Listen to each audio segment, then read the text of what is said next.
Hello there. Are you ready for tonight's story? Well, tonight's story is about Ellie the elephant who lives at the zoo. She's a little baby elephant. And it's just called Ellie. And it's by Mike Wu. Are you ready? On a bright winter day, when Ellie was just finishing her lunch, the zookeeper came by with an announcement.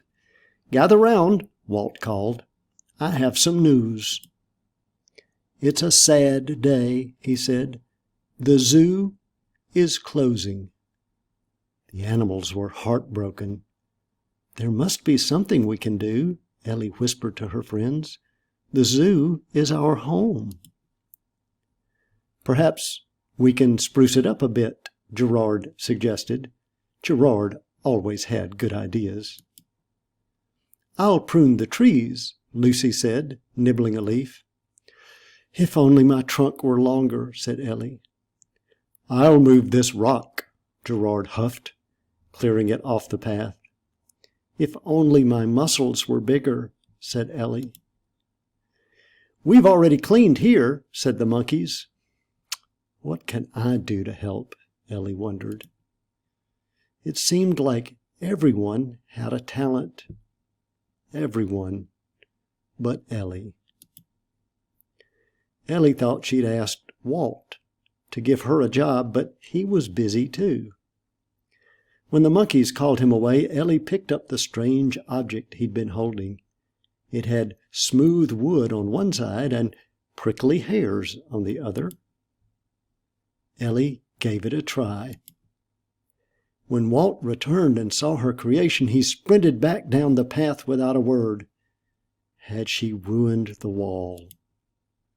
Soon she heard a wagon with a squeaky wheel turn the corner. Maybe Walt did like her painting. Ellie added color here and a rainbow there. There were so many walls to color and so many colors to try. Ellie painted all of her friends. She painted the tallest ones, the smartest, and the quietest ones. Word spread of Ellie's talents. Roar, chirp, Ellie the artist. People came from all over the city to have their portraits painted. Some came with balloons. Others came with awards. Ellie even painted Mr. Mayor with a smile. Soon people from around the world came to see Ellie, the remarkable painting elephant. Lucy hosted the crowds as they arrived at the zoo.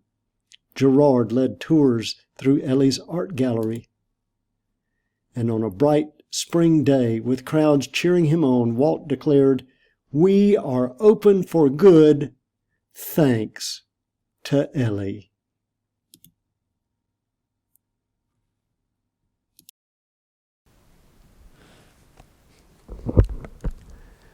Poor Ellie. She wanted so much to help, but she thought she had no talent.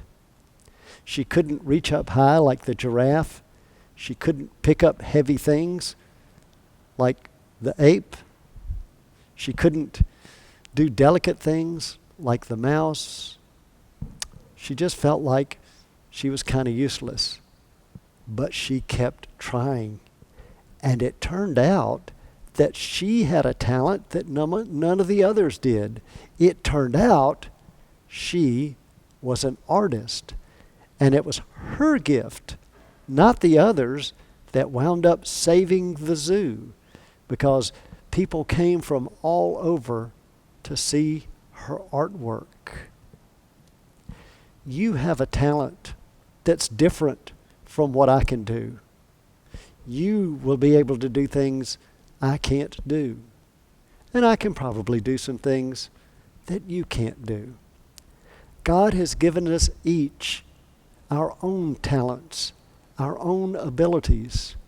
And when we feel like we're not good enough because we can't do what some other person can do, some other animal can do, we need to remember that there is something we're able to do that they can't do. We just have to find out what that is. God made us all different. God gave us all different abilities and talents, and we're supposed to use them to work together. So don't worry if you're not the tallest or the fastest or the richest or the most popular or that you can sing the best or that you can yell the loudest. Find out what God wants you to be and what your talent is. It might be that you're better at being kinder or gentler or more compassionate than anybody else, and that might be the best gift of all. God gave you a gift and treasures you for who you are. And Jesus tried to teach us that. And you know why Jesus tried to teach us that. Because Jesus knows you're talented and loves us this much. So God bless you. God bless you that you are uniquely talented and that you are the beloved child He created you to be. Good night.